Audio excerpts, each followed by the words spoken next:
Hello, cyclocross friends, and thanks for tuning in to episode 364 of Cyclocross Radio. On this episode, we are continuing our series, What Your Dad Goes On About When He Goes On About Cyclocross. In this episode, we're talking to Jeremy Powers about Behind the Barriers. Much like the USGP, which we covered in episode 1 of What Your Dad Goes On About When He Goes On About Cyclocross, Behind the Barriers was a huge part of building and defining US cyclocross, and its legacy continues to this day. However, it is something that, despite being so influential in its time and years after, it's starting to fade a little bit in the just in the zeitgeist. You know, if you talk to people who are racing today, who are in their teens and in their 20s, they may not know about Behind the Barriers. They may not have grown up with it, much like racers just a few years older than them did. So it's one of these things that I wanted to revisit, hopefully to get some renewed interest in it, and maybe also to spark some creativity amongst our younger generation to go out there and try to recreate some of the things that Jeremy was able to do with Behind the Barriers, and then also growing that into BTB TV, which was creating a week's worth of cyclocross shows during the season, and also had live streams on the weekends. It was a huge deal, and it is something that, you know, we not only need to celebrate. You know, this is not only a nostalgia exercise, but to learn from and to grow from, and to try to reignite that just excitement and that growth that we had in cyclocross at the time. So yeah, that's the deal. We're gonna jump in with Jeremy. It was also great to catch up with Jeremy. I haven't talked to him for a while, so you know, we do stray off of topic a little bit, which is going to happen, especially for someone that I've known for a long time. We've talked and haven't talked in a few years probably. So it's good to catch up with him. In it, a couple times during this conversation, we mentioned a book that we worked on. That book, we didn't really mention it by name. It's Skills, Drills, and Bellyaches. It's the cyclocross book that I wrote with Dan Tilley, and it also featured Jeremy Powers and all of his tips for racing cyclocross bikes. I think there's still a lot of good information in that publication. You can buy a PDF of it if you want at cxhairs.com. Brought back the website, cxhairs.com. You can go and check it out there at the shop.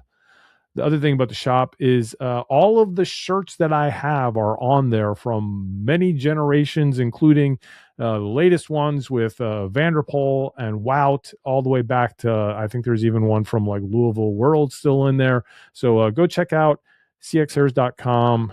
I think it's just /shop, or just go to that site and hit the shop button. And if you use the code WOUT, WOUT, try it in all caps, I can get like 10% off. So go do that. I'm gonna have some hats up there soon. I got a lot of hats. Got some wide angle podium hats. Got these hats. So those will be up there in a bit. All right. It's episode 364 of Cyclocross Radio. It's installment 2 of What Your Dad Goes On About When He Goes On About Cyclocross. We got Jeremy Powers. We're talking about Behind the Barriers, and we're doing that right now. Jeremy Powers. The conceit here is things your dad goes on about when he goes on about cyclocross. That's why, among other reasons, I reached out and wanted to talk to you again, and was happy I did. And you know, I on the first of this series, we talked about the USGP, US Grand Prix of Cyclocross, and how that was this high water mark for US cyclocross. You were a big part of that, you know, but that it's something that people may not necessarily know about anymore, especially people in their teens and in their 20s who are racing now or following the sport. And the next thing in that list of those things is like, people are starting to either be too young for, or just not remember, or not understand the significance of, was behind the barriers. Hmm. And that's something that I wanted to revisit with you and just go through, the whole history of it, and even just what it meant to US cyclocross. So that's the preamble to this. Love it. I mean, I'm Jeremy, here for it. how are you doing, man? It's good to see you. It's nice to see you too. And I'm doing good. Yeah, life is good. Spring is here in Western Massachusetts. The trees are in bloom, and yeah, it's like warm again. We can be outside. We had a heck of a winter. I assume if you're East Coast based, you know about it, but it was a winter to remember. A lot of skiing, a lot of indoor riding on Zwift and other platforms. So, yeah, it's been great. But yeah, the kids, family, and then I was working at Whoop for 5 years. I just left in November. But life's been good, and I've been like riding maybe a couple hours a week, but with less work, like actual job land, I've been riding a lot more lately. Like I put in a 10-hour week last week, which feels like, 3x the amount of time that I put in the last 5 years. So, and I even went and did a race. I even went and did Paris to Ancaster this weekend. I got How my was butt that? kicked. I got Yeah. my butt kicked. I'm not gonna lie to you. I did. Yeah. I mean, but honestly, I hit all my PRs for the last 5, 6 years. I did, like 3,000 kilojoules or something like this, or 230 watts average or whatever. And I felt like that is, and the heart rate stuff.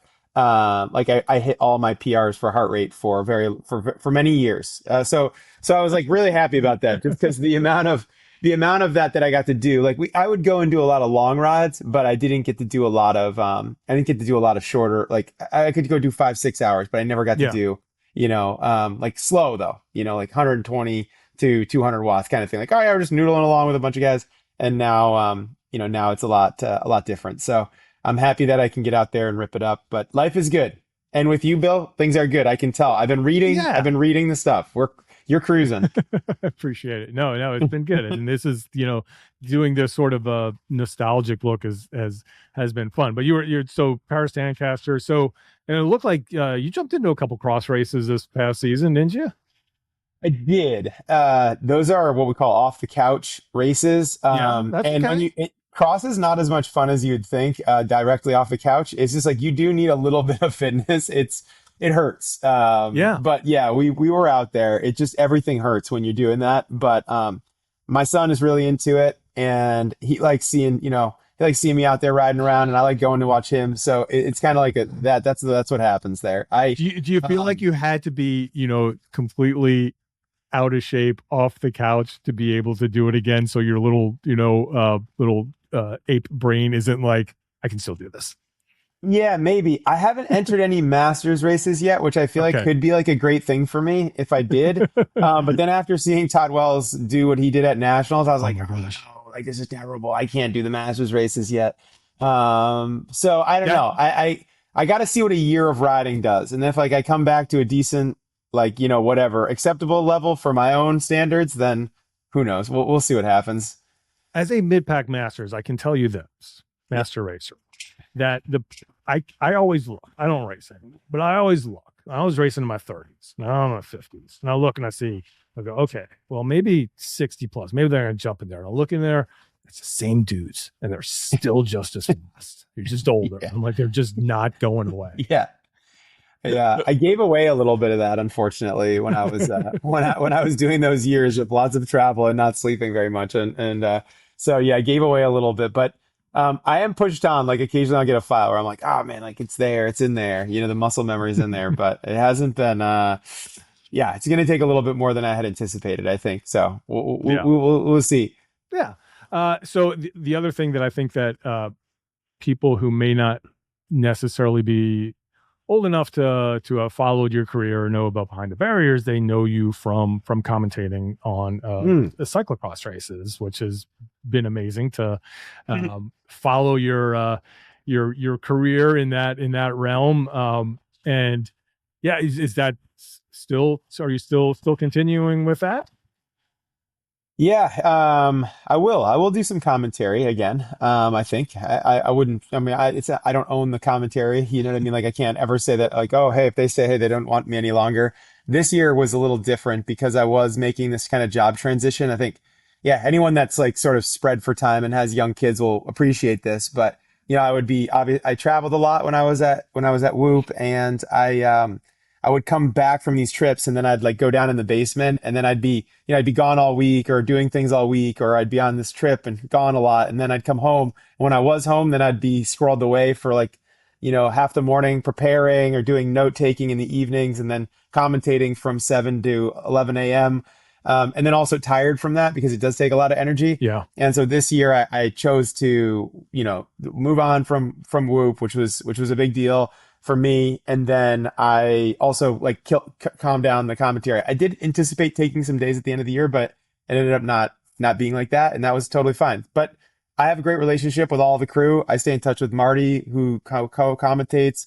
I know Rob and the gang. I know the new crew that's in there as well. So I would expect that I take some dates again in the future, and I'd look forward to it. I still love staying in touch with all the riders. Through my job at Whoop, I was able to work with a lot of cyclocross athletes still out of passion, but also because they were with the teams that we worked with.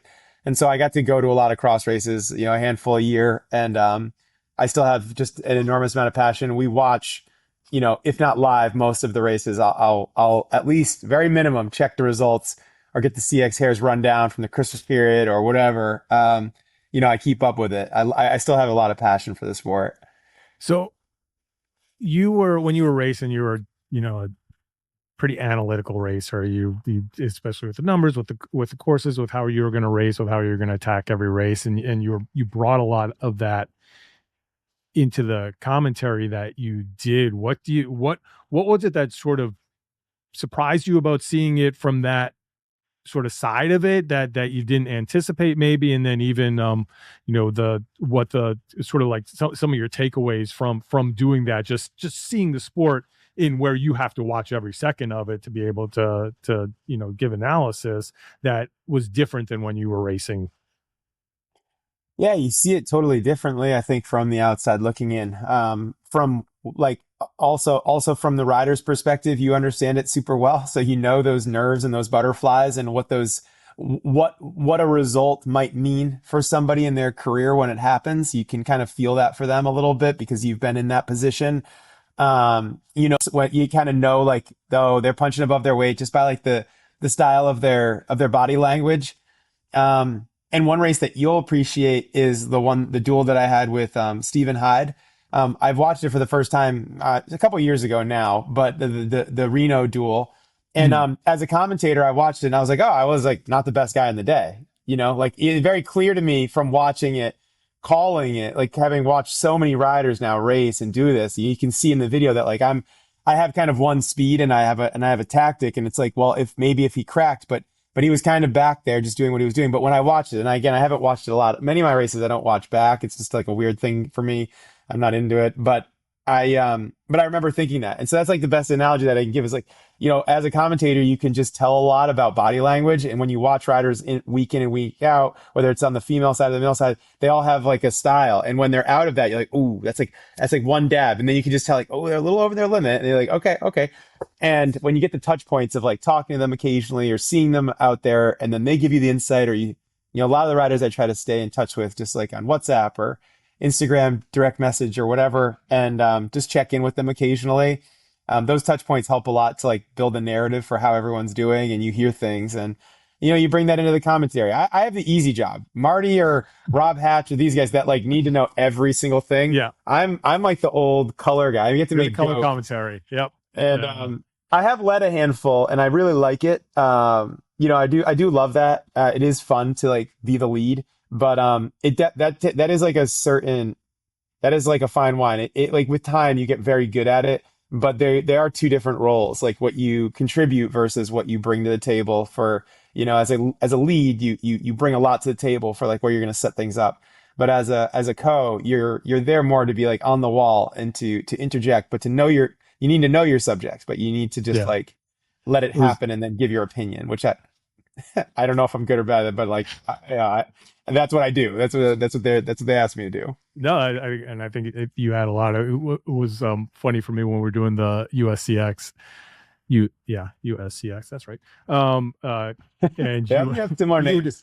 you were doing the color commentary for that, and I was doing like the Yes, post race interviews, and that's right. you'd be texting me these very detailed questions. Make sure you ask him this, and this, and I'm like, my man, I haven't even seen this race. I've been running around I know, right now. I You're know. telling me all I know about this race, so thank you. It's hard to, yeah, I remember that. Those were great memories. Yeah, I mean, that is one of the things, like when you're there, it's actually better to watch it on, TV. It's kind of Yeah, like the perfect thing is, but it's just the most expensive way is to actually be on site, but to be watching it from the multi-camera angle.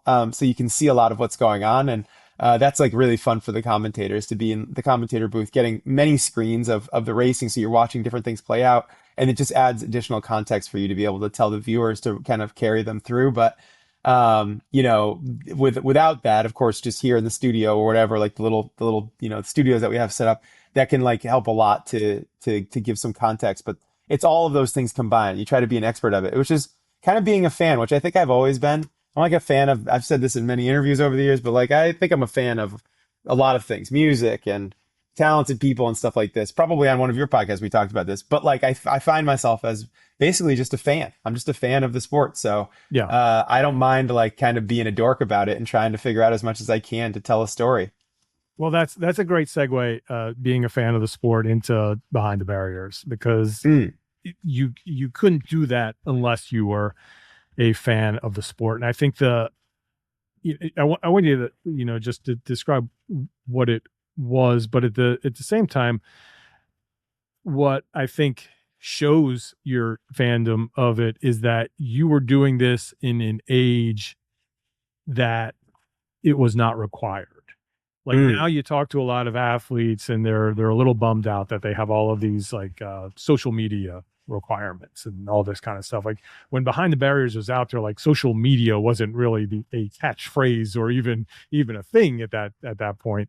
And now that's kind of like a leading factor of what you need to do if you want to race bikes. But yeah, just where where did this idea come from, and just give us a little background on just the overview of what the whole even just starting from and I know it grew so much, just starting from kind of the day-to-day video vlogs that you were doing Hmm. versus we'll talk later about when it just expanded into BTB TV and all of that. Yeah. Well, I mean, I couldn't say anything about it without talking about Sam, right? Sam Smith is was the co-pilot, the driver of many things also. I owe Sam a lot in that regard. He was a great friend to me. I met him. I think he did a bunch of documentaries early as a young videographer. He started with Adam Meyerson, and he was at Portland International Raceway. He was at the course there, and I ran into him, and I kind of had like this idea that I wanted to use my own handheld camera, and just record myself, like on like how they had those small kind of like they flip out. You can like turn the screen back and be Yeah, yourself. those are great. Like, I'm gonna do one of these videos, and do you think you could edit it for me? And I realized I wasn't very good at that. I still don't consider myself very good at like phone, even now that it's like so simple with your phone to be able to do it this way.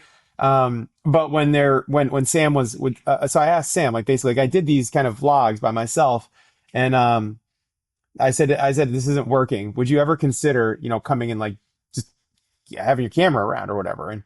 And he said yes. And so the rest of it's really history from there because yeah, we had great chemistry. Like I can be intense. I know that about myself. And I can be really type A. And Sam is the right type of person to get along with that. I think he's happy to be a part and also to be like he thinks a lot about stuff and then would give me his opinion.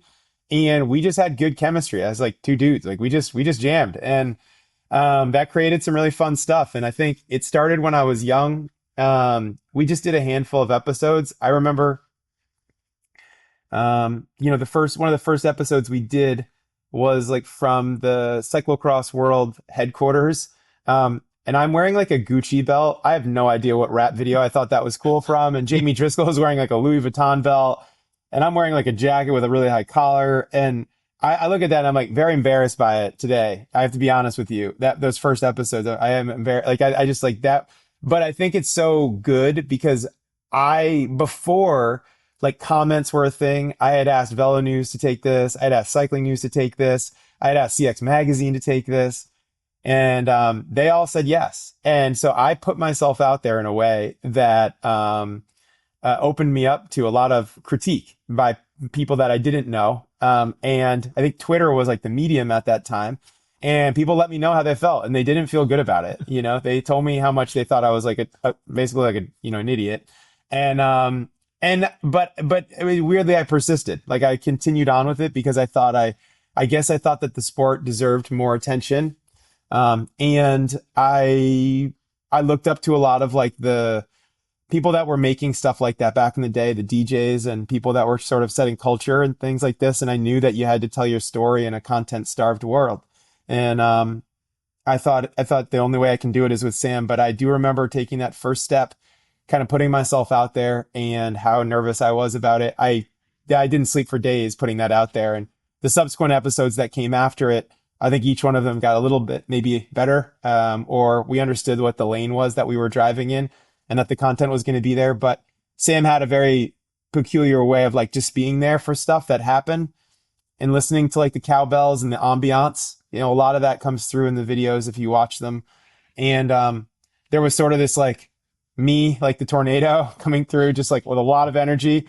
And then there's like sort of just this thing that's going on, which is the sport. And it's all happening. And I don't know, between his creative process and the way that he saw me and the way that he wanted to story tell it, and like my type A for what I thought would be cool and fun. I don't know. And then the sports growth and like that sort of how it all began. Very, very humble beginnings. Like I don't even know if I paid Sam for that first year. And if I did, it wasn't very much money, I can say. Well, and the thing that I think what people really started to appreciate and love and really yearn for is that this series created these characters. Like all of you all had personalities, and I think that's such a huge part to the popularity of the sport there, between yourself and when Timmy would show up, and you had your foil and Ryan Trebone, who was just going to be grumpy in your episodes, and which was awesome, and just the being able to see you all off the bike and interact with each other and give each other a hard time, and then even go out there and have the race footage as well. I think that's what for your generation is different than what we have now, is that you guys were like these celebrities that were created through this product that you made, and that just was huge. And I think it's you even talk to these kids who were like, I grew up on Behind the Barriers. That was what we watched, and you were like these, as I said, these like celebrities of cyclocross in there, and it just it was just created through what you were doing.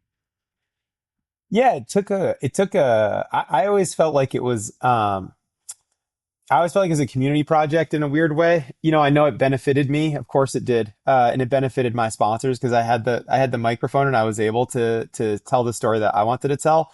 But man has, owning your own content channel evolved, hasn't it?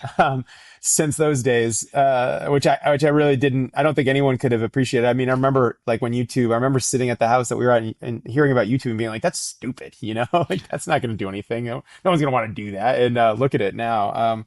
So, you get some things right and you get some things wrong. We got some things right and we definitely got some things wrong, but I always felt like it was a community project. And, we had good personalities. We had Yeah. Timmy J. We had Ryan Trebon. We had Barry Wicks. We had, Jamie Driscoll's. We had like a lot of different walks of life come through, and they were all happy to tell the story. And that comes back a lot to Sam as well. He was an easygoing guy, and people weren't afraid, like mad to have him around and to speak with him or tell him things candidly. And I think that really helped. But I'd say it brought me more than it took from me, but you also open yourself up. I remember, like after the show kind of got propelled, realizing that people looked at me a lot differently because they felt like they knew a lot more about me from the show. And also questioning like if I was me, like, oh, is that actually how he talks? And like, this is just a bunch of BS. Like he's actually not like that as a person. You're like, no, this is actually who I am. Like I'm not. This is the show. This is how I talk. This is how I interact. This is the things that I put up on a pedestal. And so I think that from that time, it's like it was a moment, and it was really cool. And I think, I always, probably from a lot of anxiety as a kid, always thought like, oh man, something bad will happen. And then I want to have this stuff like, like the world to blow up. And it's like, okay, great. And I want to have this stuff documented, and I let that drive me. So it's like, what did it take from you, or what did it give you? It's like, well, it gave us this great, like old school footage of what cyclocross was and kind of its roots, especially here in North America. But also those hard times of like how, Jonathan Page and Katie Compton and, when we'd all go over there and get our butts kicked, and like them coming back here and those rivalries and stuff. So it's sort of a snapshot of, yeah, I'd say the early days of like modern cyclocross, because of course there were so many great riders that came before, my time. But there wasn't even the like option other than like written, Velo News or something to Bicycling magazine, but cyclocross was still fringe. So I think, pre that 2000, pre that USGP stuff, and we were all just kind of figuring it out here in North America. So I don't know. It was a wild ride, but there isn't really a day or a week that goes by that I don't hear about Behind the Barriers. So I know that it has some lasting power, especially just at Paris to Ancaster this last weekend. So many people talk about it. I think the one, it's funny when, you're talking about like if people think you're the same person. And yes, you are. I think the one thing that people You've spent a lot of time with me, Bill, so you definitely know. Well, that's what I was going to say, not to pull the curtain back too much, but I think the one thing that doesn't come through as much, which I don't think people appreciate, and you wouldn't be, successful in these things if it wasn't true, is how kind of a serious and dialed person you are, and like how much details matter to you, and Yeah. and I'm it's, you got to turn it on a little bit for the public. You're not being fake about it. That's who you are. No. But at the same time, when it's like things are sort of quiet down, it's like, all right, boys, this is what needs to happen, and we got to get everything in line. And I'm like, Yeah. all right, it's still Jeremy Powers, but that's what I think drove that success, is that you were able to have that kind of seriousness, but be able to still have your personality and that charisma that people that love, that drive people towards you. But at the same time, it's not like you're a shit show behind it, in real life. No, I mean, yeah, I think maybe too intense sometimes, honestly. Like, yeah, you take it too seriously, and then you want something too badly and you don't get it, right? Like that's an old tale, and it's, I think, played out in some ways in my career. You just can want something so much and try too hard for it, and yeah, if you were less strict about everything, maybe it would just happen on its own. But you kind of get caught up in the vacuum or the spin of it all, and you do the best you can. That's what it is. You get a long time to do it. You get 15 years or something to run your career through, and hopefully you get as much stuff as you want out of it. And I do feel like I did. Like I got a lot out of mine. Okay, here's the question that gets asked all the time, or people may misinterpret because it's a little confusing. In that, for me, in cyclocross, the things that you carry your bike over or jump over are planks, and the things on the side of the course or the track are barriers. Yes. when you named your series Behind the Barriers, that brought up a lot of confusion. Could you, for the record, please clear up which barriers you are speaking of in the title to this series? Well, I think this is a great story because we're here to tell stories, so I might as well tell this one. Behind the Barriers was like, I had so many different names for it written on. I used to take like, I still do this sometimes when I have like a lot of ideas, but I cut up like basically like a grocery store paper bag, and I tape them together kind of on the back, and then I just make like a big wall so I can like draw a bunch of stuff so I can get all my thoughts out there and look at it. People spend lots on dry erase boards and other things, chalkboards, and paint their walls in chalk. But this is just real simple.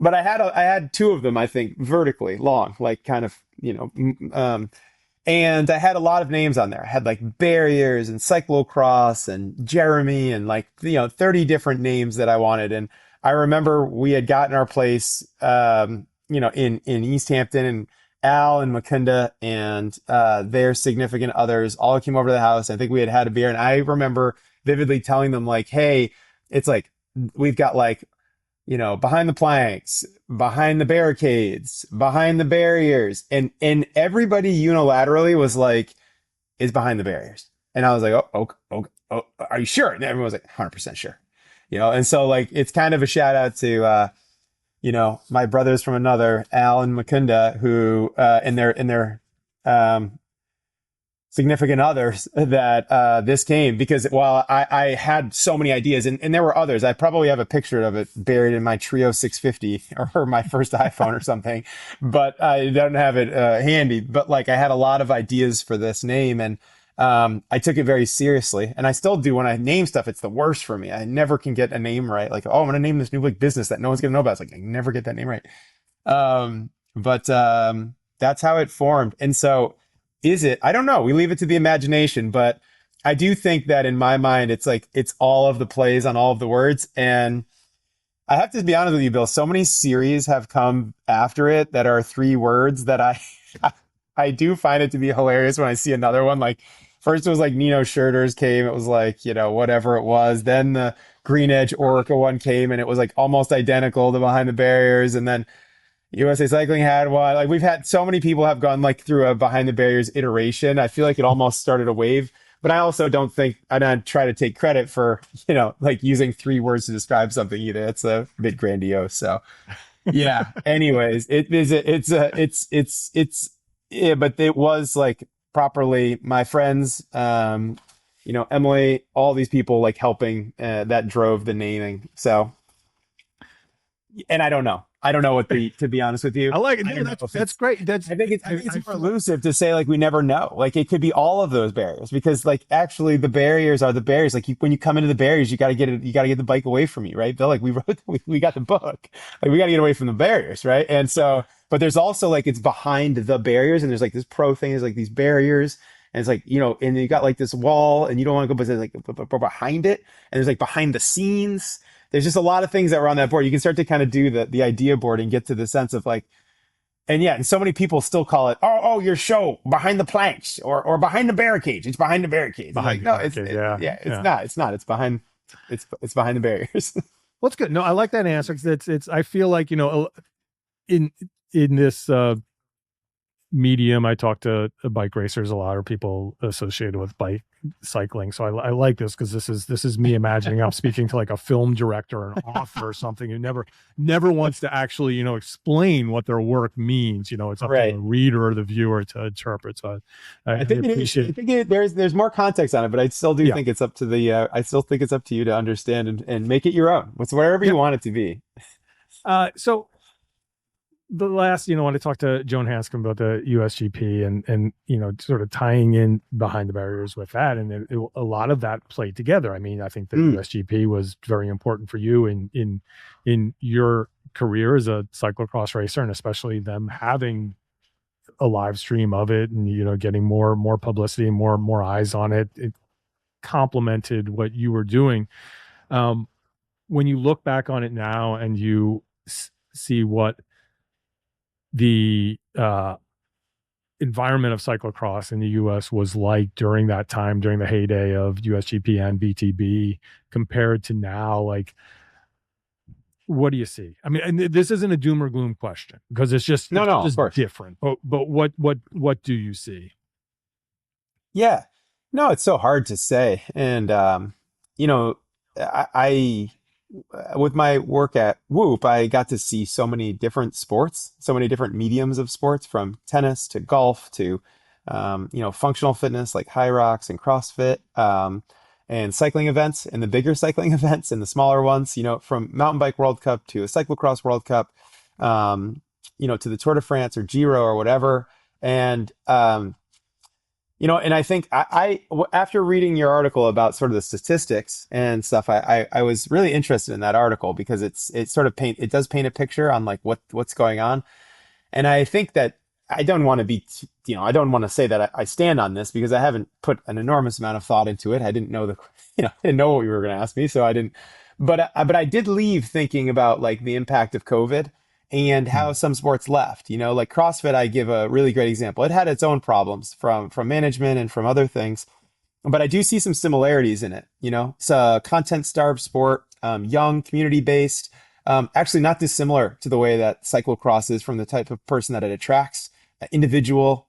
Um, you know, a lot of the big stars, like the people that kind of built it, are still the big faces. The people that came into it later maybe have a quarter of the following of the people that built it. So those people brought that journey along, the Annie Thoris daughters and the Katrin Davids daughters and the Noah Olsons of CrossFit. They sort of drove it, and they're way more than that. Just to give us, like, there are way more people that drove CrossFit. So don't anyone get upset if you're a CrossFit fan. But just to say, like, those, they have massive. Whereas if you see some of the newer athletes that got into CrossFit in the last 5 years, their following might be literally 1/20th of what they are. And that was like at that time, that was a group of people that were there for that thing, and it grew incredibly. But it's like kind of what spawned off of that. Functional fitness didn't die. It became High Rocks or another iteration. I don't know that High Rocks is here. It might be too repetitive for people. They might not like it. But what changed is that we're living in a way that people consume media in a very short form. TikTok happened, Instagram happened, CapCut happened, like all this different types of how you consume media happened. And it happened really fast. And it happened during a period where we weren't interacting a lot. And so it drove people away from things, which was kind of what the cement of cyclocross was. And so when you start to think about like the why did it become less popular? Well, it wasn't only cyclocross. Actually, a lot of things did. And the format of it is still maybe relevant, but actually gravel also had this insane boom. And gravel is a way different beast because it can be a participation sport. Cyclocross, of course, can be a participation sport, but as I just told you, like as a professional cyclocrosser for many years with lots of great muscle memory and fibers, I was getting my butt kicked kind of coming off the couch. It doesn't feel great. I said that at the top of the episode with you. It's just, going out there and just getting like almost last place and barely finishing on the lead lap on, riding my bike a couple hours a week is not that possible in cyclocross, even for someone that's like generally fit and walks and has kids and does stuff. And so I think there is we have to be honest that there is like a decent level of understanding and like getting into it that's real. But I think all of those factors for me was what I took away from the article. It's like, yeah, like the world has changed a lot. And that's not to say my old idea that we need an alligator pit in the cyclocross race, but it's something like that, I guess, is where I would go is cyclocross's maybe traditional model is not as effective as it once was because of the way that the world has changed so much during this last 5-10 years. And, some of the things from it will still work. It's a very traditional sport, and cycling in general is super traditional. But I think about it often. It's like, what's the thing? And I don't know. Like having been to Namur and Zonhoven in these tracks. Those races are still very much on the calendar, and you can see that. And especially when the top riders show up, the fans follow them, but they won't be around forever. But those races, I think, are classics now in the circuit. The World Cup is doing well, although maybe a little bit too large. Those bigger European races still do attract like very large crowds. So I do still think there's some really great routes, but I think there's an opportunity for some change in how it maybe brings itself or how it's projected. And I know they've been trying to push things with like drones and more content and more things, but that's also sort of the norm now as well, right? Like people Yeah. expect that. People expect a Yeah. drone 3 feet off a rider's back. I mean, I just saw I know. Tade win Liège, and it's him doing the salute, and the drone is in the picture. I mean, it's just like that. But you think 3 years ago that would have been like, you remember like the drone shot at what was it? Asper Havre, or Havre as Oh, it's now. yeah. And it was like, I forget who, wasn't it like Puck or somebody that they were following? It was even, and I think it was even I think it was Lucinda. Lucinda. Yeah. Lucinda, and it was just like this, like, yeah, just this beautiful shot, and people went crazy, and it was great too because at first the UCI was like, they're getting fined, we're stopping this is awful, and then everybody was like, this is the most amazing thing ever, and they were like, oh wait, hell, hold on, let us rethink this. Right. But so like, and that's just what I'm saying. Like, but now we're here and you can't run a race without a drone. Right. I mean, Yeah. you'd be crazy to do this, without like, it's cheaper. It's like what the sport can afford, excuse me. and like all of the reasons, and it's also just great. It just looks good, and this is what people Yeah. expect. So That that's just to that say is like how fast things are evolving. yeah, yeah. I will say that's my that is the bummer thing just about when with these big corporations, you're like it's cheaper is I think was the key was like yeah, a drone was like an awesome thing that complemented the 20 Yeah, cameras that you totally. had out there, and then Yeah. they realized, oh, but if we have two drones we only need 10 cameras, and then Hmm. so it's starting to suffer in that now we're just getting a lot like top down shots because it's so much cheaper, which is kind of a bummer. Like drones have kind of they came in and they were like so cool, and now they've kind of I think hurt the coverage a little bit just by I believe though relying that on it too much. we'll get a lot of. I mean, I think the technology is just going to grow, Yeah, and then all onboard these stuff is so networks. small now. It's just going to That's be what I like mean. insane. Yeah, Yeah, yeah, it might be a totally different experience, and you got to change with the times. I don't know. yeah. So that's maybe a I think non-answer, but I think no, it's an answer.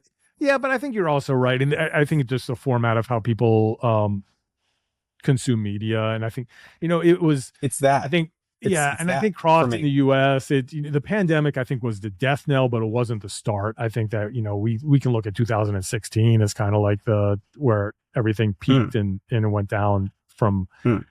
from there. But even just going back to like behind the barriers, going back to content, I think Kerry Warner did an amazing job. He got He the did. closest to what you all were doing, but Hmm. um, sorry, Kerry. Well, no, he stopped. Right, he's not a young guy either. It's Yeah, like so.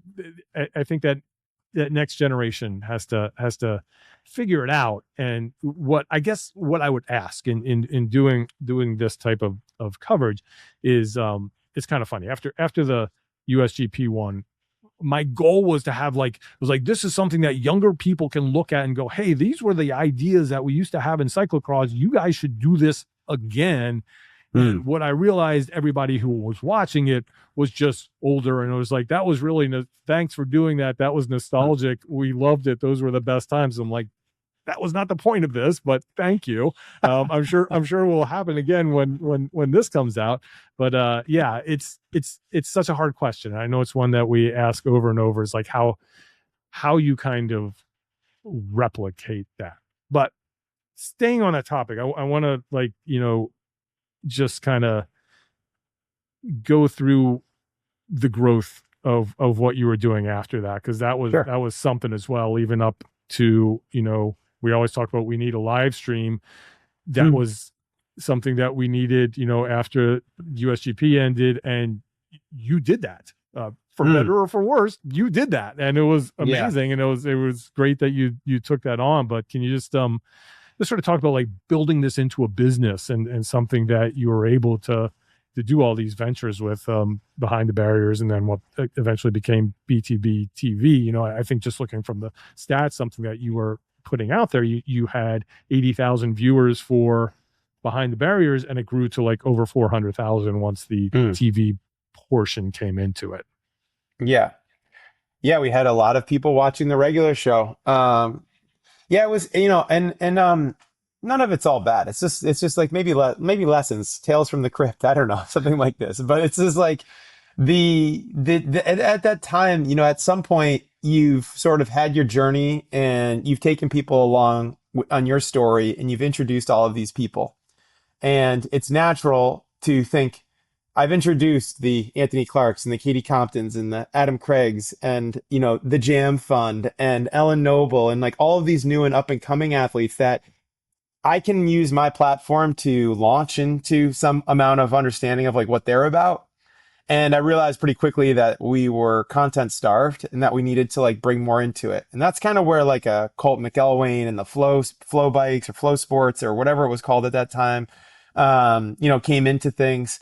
And I think I realized that my show was a show of like about me and the community, but I really wanted to have people be able to tell their stories as well. So like we started sending Sam with other athletes. Like I could be a central figure. Those episodes were fun. We got to learn a little bit like people that were kind of primary characters in my show. I think maybe felt like it was the me thing, and it was, unfortunately, like it just was. I don't know. I was like carrying the show, but I think I felt hey, we need to open this thing up to them So Sam, like, because he was liked by everyone, he would go out and do this and he'd spend the day with them. And then there was like a really fun episode. And even though they weren't sort of quote media trained or like wanted to be on camera like that, Sam had a way of just being a part of their lives and was able to capture some of it. And I think those episodes were fun. And I really liked them because I felt like it was my way of like kind of being myself very much so without and doing anything really. I like to help people in that way. And I thought it was cool because we could use my audience and we could take this kind of thing and build because I would always use the like, all boats rise mentality. Like if we're all, bringing everything that we have and later thought about that at a global level, like, oh, if Sven Nys comes and all the top international riders, like we've got a big event. But if, we're like the calendar stuff, like, oh man, like you're racing in California and I'm racing in DC and you're racing in Boulder and then Sven's racing in Europe, like that, no one knows what to even see. Remember when we had that problem, like too much. So I felt like it was such a dissected thing and we needed to build these people's brands up, so to speak. And then at some point I think I just realized that like I wasn't happy with the level of content. I'll be totally frank. At 42, I can be pretty honest. I wasn't happy with the slapstick like way of reporting cyclocross, and I didn't think we'd be able to attract an endemic sponsor if we hadn't professionalized it a bit. So the way the live streams were being held was like literally someone with a camera on a backpack with a cell pack, and like a, like a boom and, and they're doing interviews on, the phones and like, that's okay. That's okay for, at that time in that period, the way that the media was coming across and for stuff to be fast, totally fine. That wasn't it. But we needed a polished product that I felt like was professional and that had a level of professionalism that would allow, you know, I don't know who I thought at that time. Stanley had been involved. Joan probably referenced this. I didn't listen to her episode yet, but like, bigger brands, non-cycling brands that could have looked at this and said, hey, this is actually a demographic of people that we want to market to and bring our products to. And there's a good level, professional level of content coming out of this. And we know and understand the players and like, just take it up a level. Um, so it was kind of off that. And, I'd say that from there, those like Flowcast left. Colt came to Behind the Barriers TV. Flowcast left cycling altogether. And I sort of went in and I don't know. I look at it as like those years of Behind the Barriers TV. And for anyone that doesn't know, it was like my show was one show was called Behind the Barriers. And then we decided to make Behind the Barriers TV. And we had a crew of like maybe 12 or 15 contractors. We got an office in Boston and we bought a bunch of equipment and we hit the road. And they started traveling around and we did a show every day of the week for the cyclocross season. Monday, Tuesday, Wednesday, Thursday, Friday. We had all these different shows. You can go to the Wayback Time Machine and check it out if you want from that era when it was at its peak. And I think we did a bit of a service. We took some of the OG shows like Who's Number One that came off of like Colt's Mind. My favorite. We had like a sit down interview kind of, series that we would do. We had like a presents, which was the race coverages that we would do. We had some product reviews and things that we were doing for brands. And we sort of just became like a bit of a small media company, but dedicated strictly to cyclocross. And the worst thing is that I didn't have anyone to like, bankroll it or anything. So I bootstrapped it, which was a terrible decision in retrospect. I lost an enormous amount of money. And I cried in fields many days in the preseason because of how much money we lost. Yeah, but I also think I've said this before, so this isn't like some secret, but I think of that as like a kind of maybe my master's degree or my degree that I didn't get from college because I didn't graduate because I started bike racing in what it takes to like run a business. But I think the goal was that there's a lot of beautiful live streams. There's a lot of really great content that came from that. And I look back at it with I'm very, proud of that effort from myself personally, because I was also racing and trying to stay at a very high level. But I also decided to like take on this business. And I don't think I would have ever realized in my wildest dreams what went into running a business like that. But it absolutely changed the way that I looked. And it actually took a little bit of my entrepreneurial spirit away because I realized maybe that I didn't have the stomach to take on that kind of risk ever again. And I don't know. I have certainly taken risk, but never like that. Like I put enough money into that it like changed my trajectory. So it was not great. Yeah. And I look back at it like, yeah, okay, that was a thing we did. Look back at it with a lot of pride and a lot of like education from it. But there were some hard wins in there, if Yeah. that makes sense. No, I know. And yeah, it's like, yeah, I was going to make a bad history analogy, but No, I'm that's not going fine. to. But it's like, but yeah, it's such a I understand it, and I understand the lessons learned from it, but I also understand the heartache from it, and it's just a bummer because it happens in the sport we love that is always finds a way to in some sense, disappoint us just a little bit, but we keep with it. We keep going. But we had to push it. We had to push the Yeah. boundaries. And like, No, and it was like all respect to you for doing it. I mean, it, as it crazy as it may have been, Jeremy, I'm glad you did it.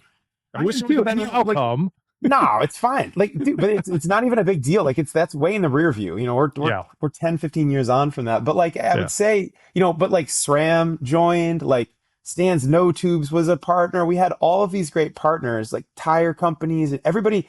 Like I think what I realized is that like we reached what the industry could support. yeah, And I don't think I knew that when I got into it, that there was a cap to what the industry could support. And I think I realized like, wow, like we are the change. Like we're the thing that's pushing this a lot and trying to build it and make it bigger. And we're part of that movement. There are so many people that are contributing. At one time, I had another sketch of like a bicycle wheel with all these different spokes in it of like things that needed to be a part of it. Like you need the riders, you need the organizers, you need the media, you need all of these parts to be able to make the wheel turn. And without one of them, you're totally out of it. Because you can't have one without the other. So we need to look out for one another. But I feel like we were all really pushing it, but it wasn't like really there. There just wasn't enough like brand media dollars or whatever we'll call them and marketing hype to make this thing go further than it did or to get a higher level of professionalism. Like what we could do with the budget that we had was what we had. And yeah, so it couldn't be. And what I would say though, I think is like that I look back at it, and this is the last point I'll make, and I'll stop talking about it. In this way is that like I think that actually teed up a lot of like the Warner Brothers or whoever did come in GCNs of the world, GCN pluses. They kind of took over. There was a small period there, but like BTB TV went away, and you got yourself and others took up some of the reins on that. Like you said, Kerry, other people were starting to vlog and take things on, and that's sort of the best. Is like, hey, we did a thing and we took it as far as we could, but other people took the baton and ran with it, and they made something great. But I do see that level of coverage, like being able to watch the sport in the United States legally, anyways, came, yeah. and things came from that. Like that's a chapter in the book, but cyclocross has kind of got its own. It goes into eternity. It's not going away. Yeah, you can offhandedly say it without saying it. I'll say it. GCN did a lot of BTB watching. Oh, When they started their shows. That was sure. they should be sending you like a check for something. Well, it turns out they hired me. That's what I'm saying.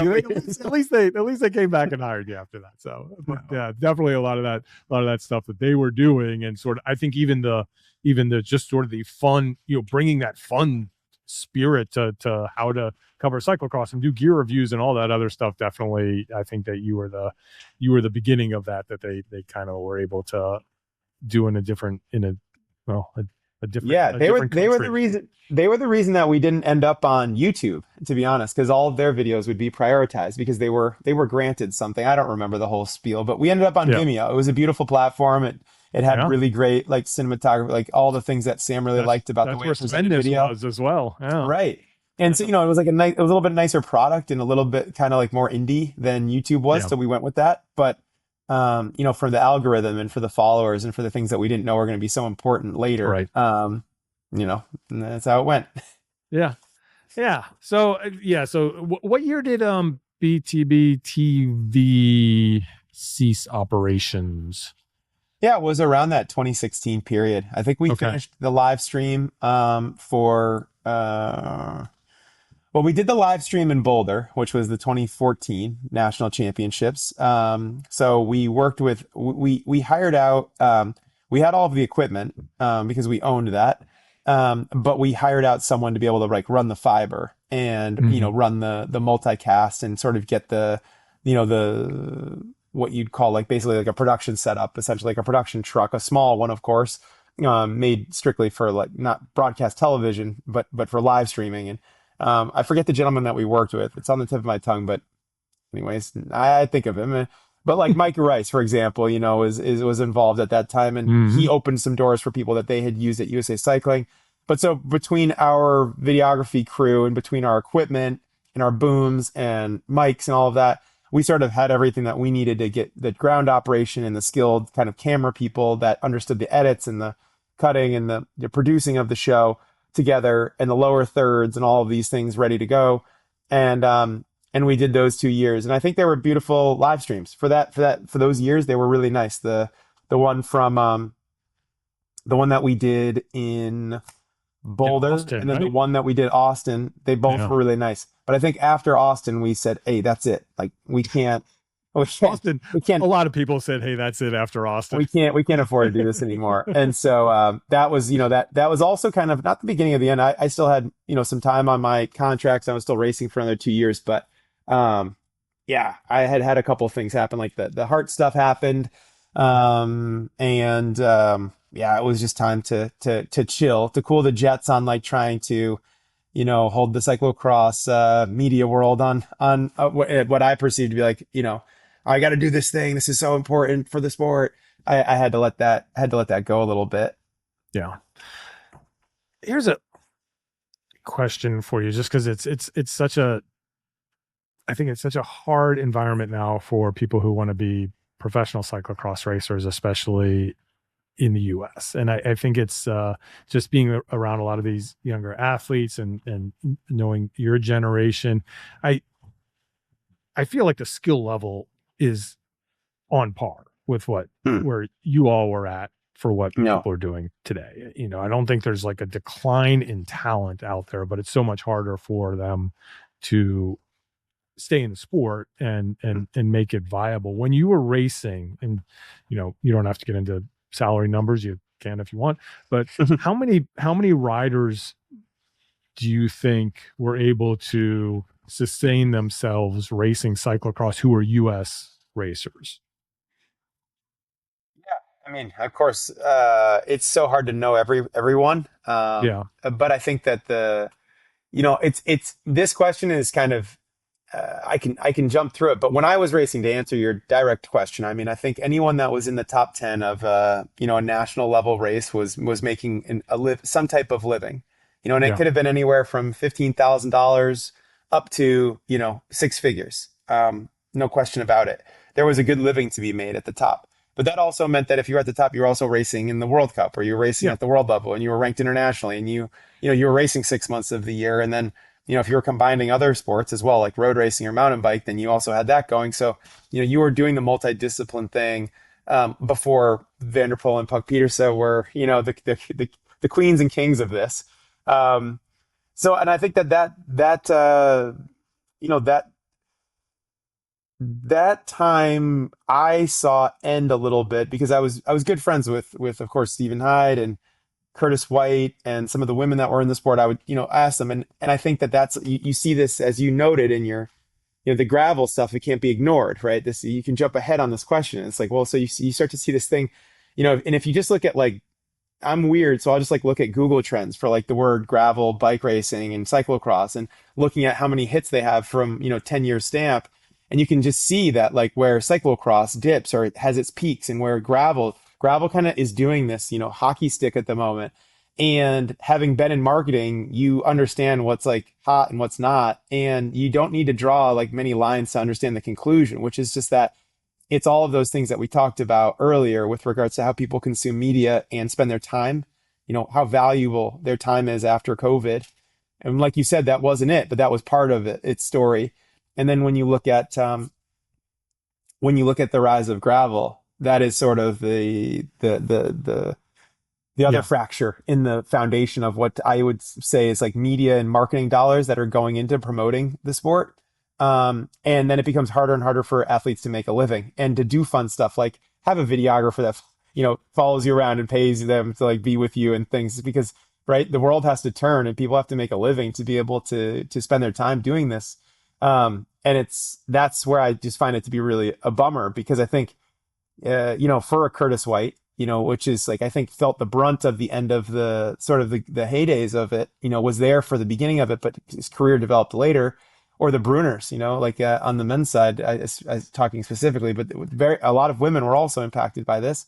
There's just less marketing dollars coming in. And at some point you realize, like, I can't dedicate my life at, a certain age to only making this amount, because I could work a minimum wage, job. And it becomes a lot less professional if you have to hold down a second or third job. It's not like professional sport. Everything goes into professional sport. So then you can just see like that 1% or that 2% or that 3% is a lot. It's less attainable because you have to worry about being able to make a living. And that stinks. Yeah, and I think the pandemic for sure, and what we're talking about, it's also, you're talking about marketing, and I think it's industry just moved on, and they are no longer involved in cyclocross, and that's the biggest thing. I mean, when you were racing, I talk about this a lot, but like when we went to nationals was a huge event. You would be, spending one of the days in a tent doing a pizza party, doing whatever. At night, you were Sure. going to be going to a panel and giving a Hmm. talk. None of that stuff exists anymore. And a lot of that is because the industry isn't there to support it. I mean, they don't even make cyclocross bikes anymore. So I Hmm. think that is kind of a downfall as well. But on that, just again, since since you were here and you sort of lived through that heyday, just talking about nationals, the thing that I look back at, when we were spending time together working on the book and doing all that kind of stuff, how you were um, sort of molding your season. And there was always the thing that just does not exist anymore. Nationals was such a huge deal for you. It had to be like near, other than the European stuff, it had to be like the A priority of your year. And to the point that you and everybody you were racing against would end the last race in the US and then go to wherever, Arizona, North Carolina, Georgia, wherever you all went, and have like a training camp just Yeah. for nationals. Like that is unheard of now. Just can you just like talk about like the preparation that used to go into racing nationals and what that meant? Yes. I think it's good though, off the back of what we just said, knowing from Behind the Barriers TV, we would have like, I mean, maybe 80,000 people or something in that range watching the national championships.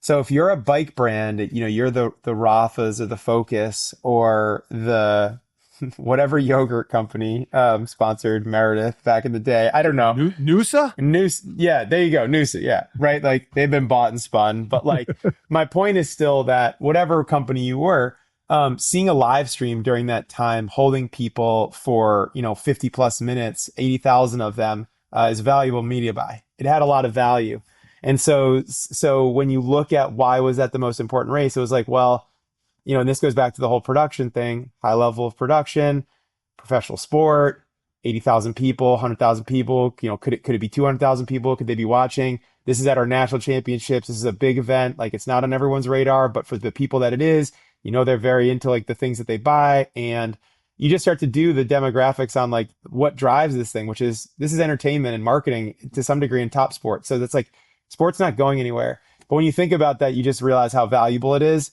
And it had a lot of value for the US sponsors that we all held.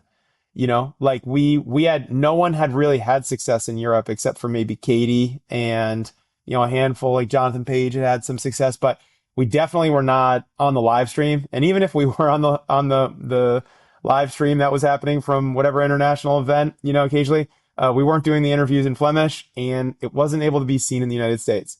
So nationals, for that reason, because of the media impact and because of the value that it held and because of the sort of cultural moment that it meant to cycling in general, and because of the pedestal that it was put on by the partners and the sponsors, as he's talked about, Bill, like that's why we put so much into it. And it was clear, marketing people write contracts with bonuses in them, and the bonuses tell you the whole story. It's like, hey, if you win nationals, it's this, and you're like, okay, cool. So like, I win. If I win nationals, I like get the jersey, and it's a great day, and everybody's happy, and like I get to hug my parents. I have pictures on the wall, but also like you make a lot of money, and So then you just can kind of put together like it wasn't just it was everything. It was that there were these great numbers behind how many people were watching it. It dominated the media cycle for a handful of days. It was a legacy play. There was a lot of like, later social media stuff. So it was very impactful day. And I think that that's what sports need. That's what the Masters is. That's what, whatever other things we have, F1 races. These are these cultural moments within the year, and you need that. And cyclocross is, for the United States, it was always nationals. Yeah.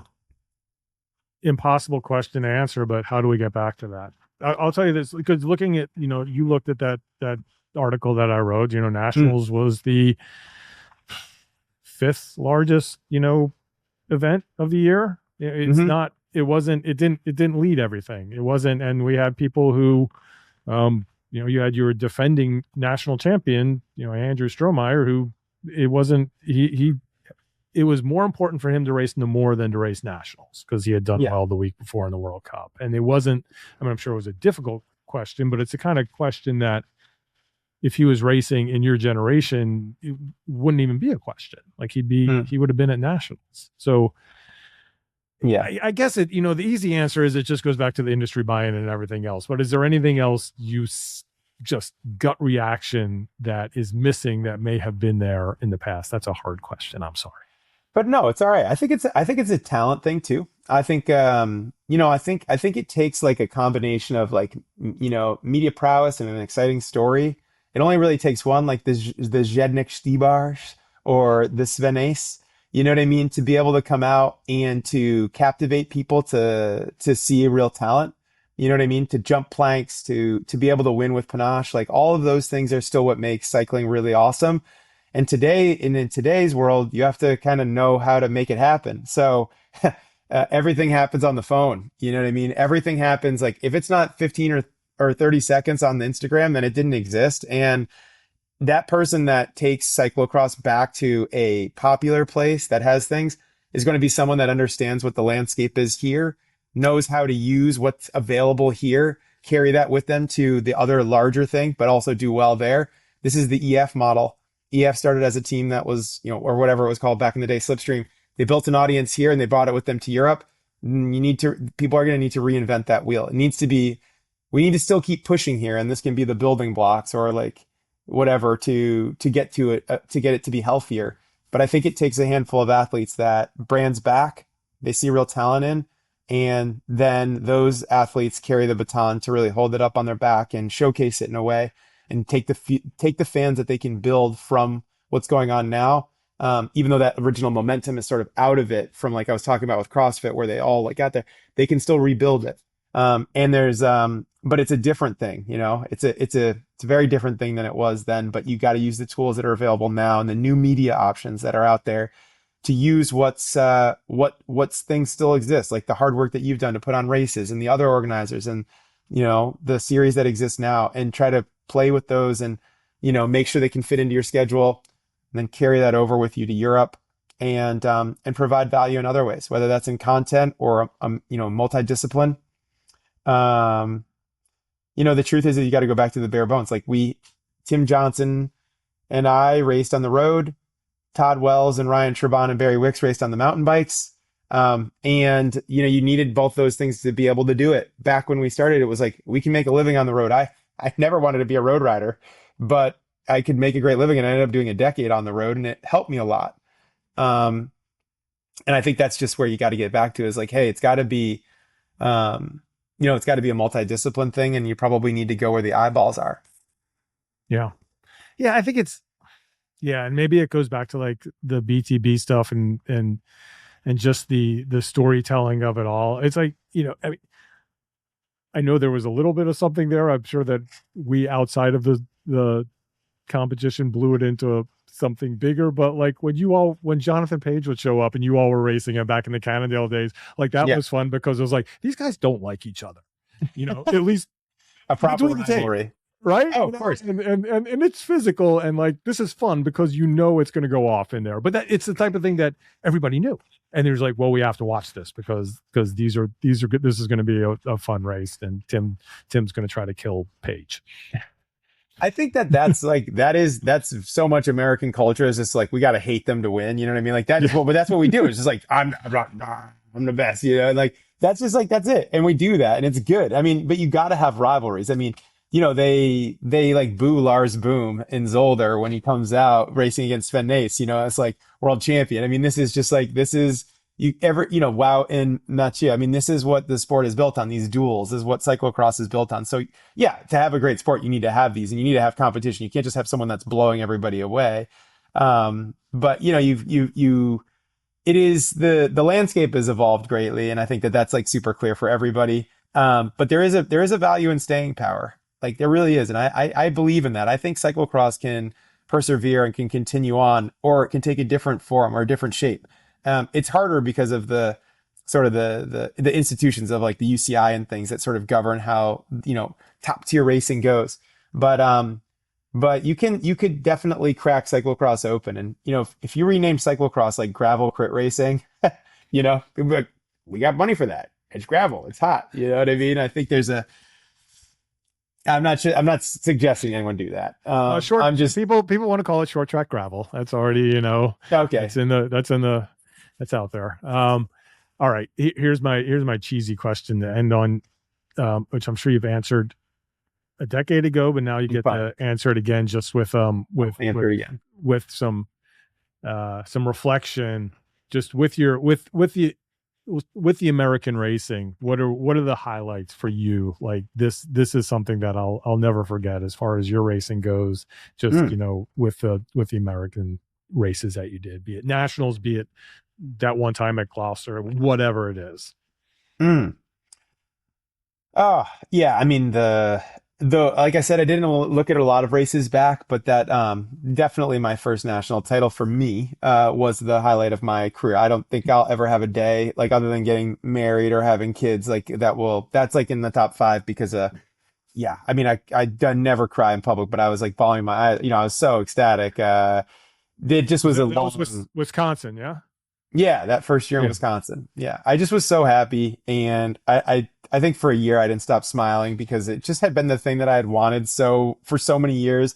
And even as a junior, I know you know this story, and many people that have followed my racing career know, I never won a national title until I was like 27 years old. So, I'd won a lot of races, but nationals always was so stressful for me, and I always had this feeling that I was like the race I was never going to get to win.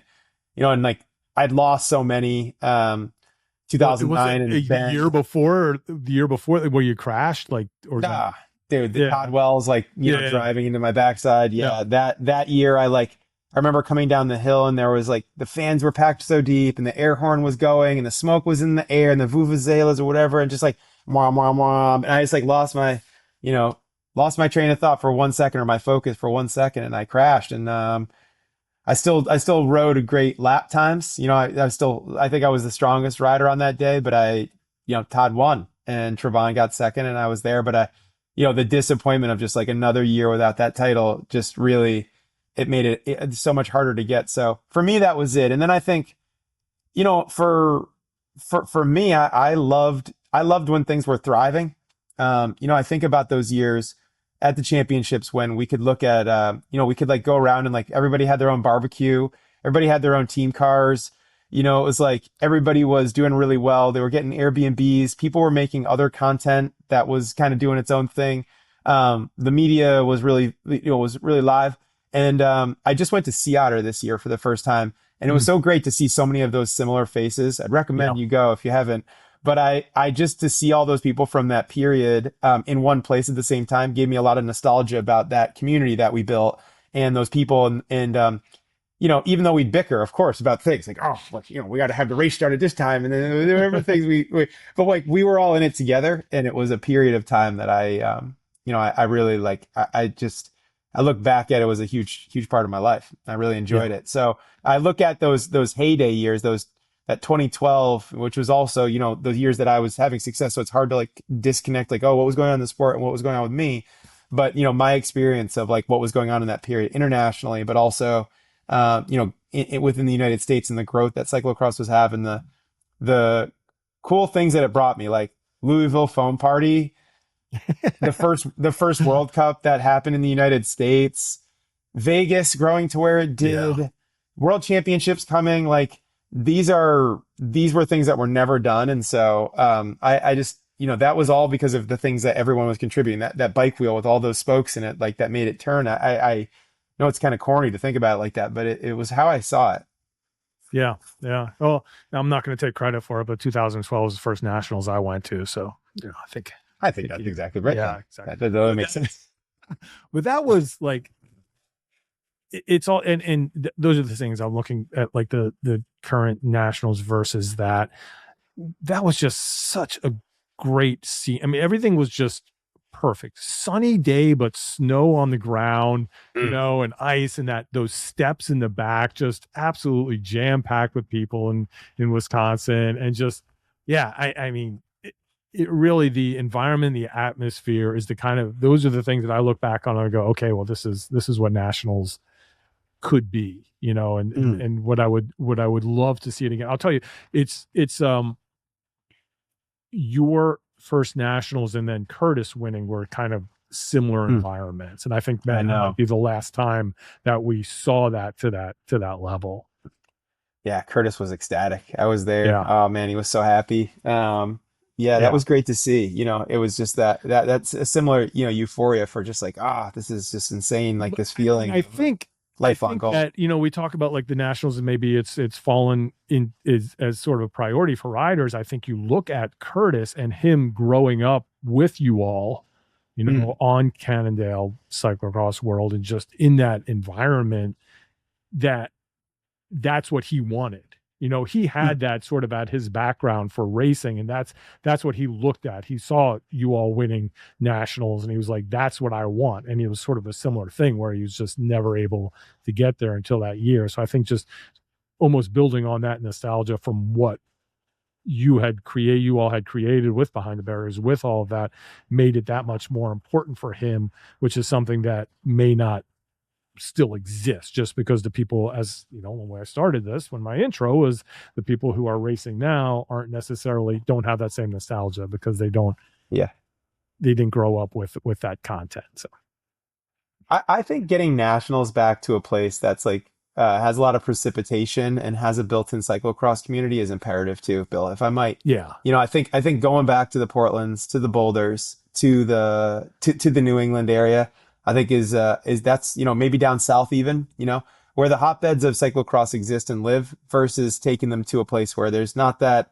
That they didn't grow up with that. I think a lot more people are more likely to drive to Boston or to make a weekend of it in Boston or the Boston region or New England in general than they would be to, make a long, again, with like post COVID, everybody cares about their time so much. yeah. And, it's just like, it's just hard. So you go where the people are, you bring it to them. Well, that's the funny thing about Tacoma, which was such a great nationals. But And you mud, talk like about, we need mud, man. oh yeah, but also the thing about Tacoma was, going back to my movie analogy, sometimes you talk about like actors that are in a different movie than the rest of the Mm. actors. Like that guy was great, but he was in a completely different movie than everyone else. The Seattle and, Portland cyclocross scenes were in a completely different movie than we were showing up at nationals. They were all there and they made it awesome, but they didn't care about the USA cycling. They didn't care about nationals. They were like, this is an enormous cyclocross party. Leave it to us, guys. We know how to do this. We don't really care about your jerseys or anything, but we are going to show you how this is done. And that's exactly what Mm. it was. So it was wild just having that sort of counterculture meet the sort of stayed and like we're going after our medals here and putting it all together. And that one, yeah, that was one of my favorites as well. I think we got to get back to that though.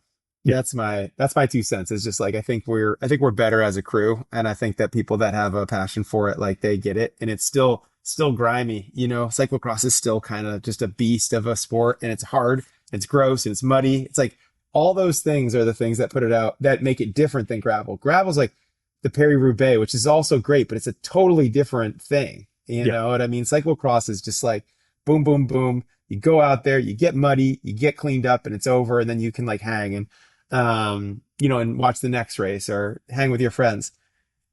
It's a cultural thing right now with the way that the Yeah. world is, but I think that it will come back. Yeah. I hope so. I've said it before. I was like, gravel's nothing against gravel, and it seemed, and the No, people I like at the gravel. top, I just raced one last week. It was great. yeah, and the people at the top end just like are racing to win the thing, and everybody else is like doing it, and they're ticking off these races. I want to do Unbound, I want to do Mid South, whatever, and ticking it off. Where I think just what we did with cyclocross is just a completely different beast. It's competition. You're racing against other people for a short amount of time, and it really hurts, especially if you're coming off the couch.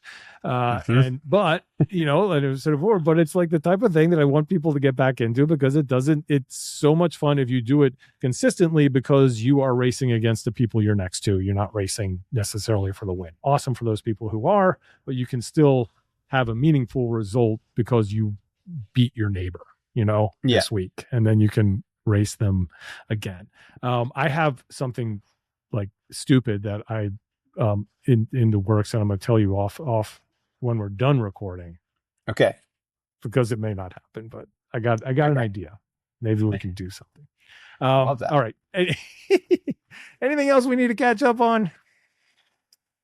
No, I'm excited. I'm hoping to enter a cyclocross race this fall and take down some of my New England counterparts.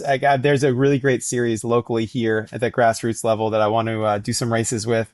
My son wants to go out and do some races, so nice. I raced Colin Reuter's race last year, the Ice Weasels. Yeah, I triple flatted, but I was in the middle of the field, which I was feeling good about. But with a little bit of like extra riding this year, I want to like actually try to. Not like win anything. I'm not like really like, my days of like winning things. The kids are fast now, but just like feel good about it. So I want to do a little more racing. So maybe I'll have a different answer for you after December of this year when I get out there and see more of the scene and what's going on. But there's still great people doing great stuff, and cyclocross is still like technically hard, and all the things that make it fun are there. So I still believe. I think I said to you maybe offline, but like I look at it like neon. Like for a long time, that wasn't that cool. Like you didn't wear neon. Like neon's out. We're just going with the bland colors. But neon came back, and it's like hot. You know what I mean? So I always think of it like neon. I always use this analogy. But like stuff comes and goes, and it's staying power. Cyclocross is coming back like neon. Love it. Awesome, Jeremy. Well, thanks so much for chatting. Really appreciate it.